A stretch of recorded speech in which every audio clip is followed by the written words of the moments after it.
Hello నమస్తే. Welcome to second inning with Naresh. వరుసగా ఏడో మ్యాచ్ హోమ్ టీమే గెలిచింది. Chennai super Kings Gujarat match ఈరోజు రివ్యూ చెప్పుకుందాం.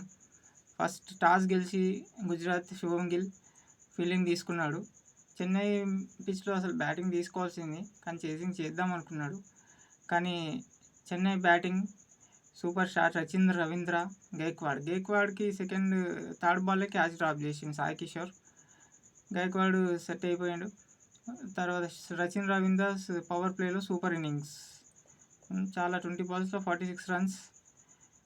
స్టార్ట్ మాత్రం సూపర్, పవర్ ప్లేలో సూపర్ స్టార్ట్ అందించాడు.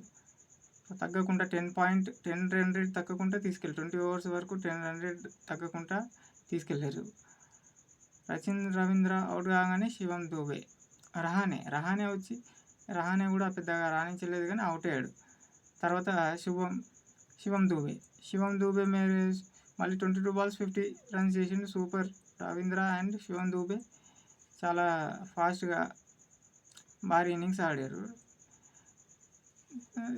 డారెల్ మిచెల్ అంతగా టైమింగ్ అవ్వలేదు, బ్యాటింగ్కి అంత టైమింగ్ కానీ అంతగా కనెక్ట్ అవ్వట్లేదు. అయినా సరే శివం దూబే ఆగకుండా స్ట్రైక్ రేట్ భారీగా పెంచుకుంటూ తీసుకెళ్ళాడు. భారీ స్కోర్ అయితే లాస్ట్లో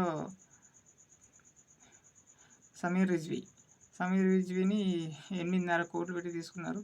రాయుడు ప్లేస్లో తీసుకున్నారు. రాయుడుకి మరి ఫుల్ చేస్తాడో లేదో చూడాలి, కానీ భారీ హిట్టరు, భారీ 6 hitter బ్యాటర్ అయిన 2 6 రషీద్ ఖాన్ని ఫస్ట్ స్ట్రాంగ్ బాల్ 6 కొట్టిండు. 2 6 అదే ఓవర్లో 2 6 కొట్టిండు.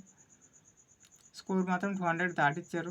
ఫస్ట్ నుంచి ఆగకుండా స్కోర్ అయితే 200 తీసుకెళ్తూనే ఉన్నారు. 206 207 టార్గెట్ పెట్టారు చెన్నై సూపర్ కింగ్కి. గుజరాత్ బ్యాటింగ్ మరీ స్లో. లాస్ట్ మ్యాచ్ కూడా ముంబై గెలవాల్సిన మ్యాచ్ ఓడిపోయింది. కానీ గుజరాత్ మరి సాయి సుదర్శన్ ఈ బ్యాట్స్మెన్ మరీ స్లోగా వన్డే మ్యాచ్ స్ట్రైక్ రేట్ అస్సలు, లాస్ట్ వీడియోలో కూడా చెప్పాను, సాయి సుదర్శన్ అసలు ఆ స్ట్రైక్ రేట్ ఆడితే కష్టం. సేమ్ శుభం గిల్ మరి రెండో మ్యాచ్ కూడా ఫెయిల్. శుభం గిల్ దీపక్ చహర్ పవర్ ప్లేలో ఎట్లయినా వికెట్లు తీసాడు. 2 వికెట్లు అనుకున్నట్టే చెన్నై సూపర్ కింగ్స్కి మంచి స్టార్ట్ ఇస్తాడు ఎప్పుడులాగానే. 2 wickets తీశాడు శుభం గిల్ని. అలాగే సాహానికి బౌన్సర్ వేసిన హెల్మెట్ తాకంగానే నెక్స్ట్ బాల్లే వికెట్ ఇచ్చేశాడు. ఈ బౌన్సర్ బాల్కి నెక్స్ట్ బాల్ ఎట్లయినా ఇంపాక్ట్ పడుతుంది. మొన్న కూడా 10 బోల్ట్ దేవదత్ పడికల్ని హెల్మెట్ వేయగానే నెక్స్ట్ బాలే బౌల్డ్ అయ్యాడు. భయపడిపోతారు, కొంచెం కన్ఫ్యూజ్ అయిపోతారు, నెక్స్ట్ బాల్ ఏమొస్తుందో ఏమో అనేసి. సాహా కూడా అదే విధంగా నెక్స్ట్ బాలే అవుట్ అయిపోయాడు.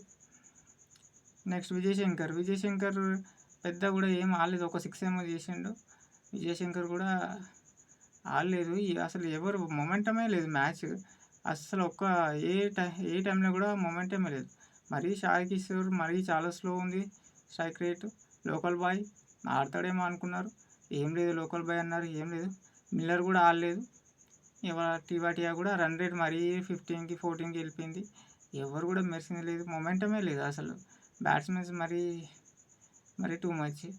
మరి నెక్స్ట్ మ్యాచ్కి అయినా కంబ్యాక్ చేస్తారా లేదా? ఈసారి మాత్రం జీటీ టాప్ 4లో కష్టం. ఇట్లనే ఆడితే అంత టీం స్ట్రాంగ్ అయితే లేదు. ఒక శుభం గిల్, ఒక మిల్లర్ ఒకడే కనిపిస్తున్నాడు.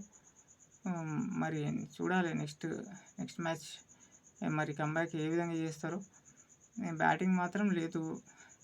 చెన్నై మాత్రం 1 side మ్యాచ్ ఈజీ సునాయాసంగా గెలిచిపోయింది. ఏ ఒక్క టైంలో ధోని 42 years ఆ క్యాచ్ చూసాం కదా, క్యాచ్ ఎట్లుంది, super catch. Ajinkya Rahane super catches. మరి సీజన్ ఆఫ్ ది క్యాచెస్లో ఒకటిగా ఉంటుంది ధోని క్యాచ్ అయితే. అది ఈరోజు అయితే రివ్యూ. మ్యాచ్ మాత్రం 1 side మ్యాచ్. ఈరోజు పెద్ద ఏం లేదు, 1 side ఈజీ గెలిచారు. ఓకే, మరి నెక్స్ట్ రేపు అయితే సన్ రైజర్స్ ముంబై, మళ్ళీ హోమ్ గ్రౌండ్. రేపు మన వాళ్ళు గెలుస్తారేమో చూడాలి. మళ్ళీ రేపు కలుద్దాం. ఈ వీడియో నచ్చినట్టయితే లైక్ చేయండి, సబ్స్క్రైబ్ చేసుకోండి. వీడియోని ఇంకా నేను కొంచెం క్లారిటీగా అందించాలని నేను కూడా చూస్తాను. సబ్స్క్రైబ్ చేయండి, చూడండి. రేపు కలుద్దాం. Thank you.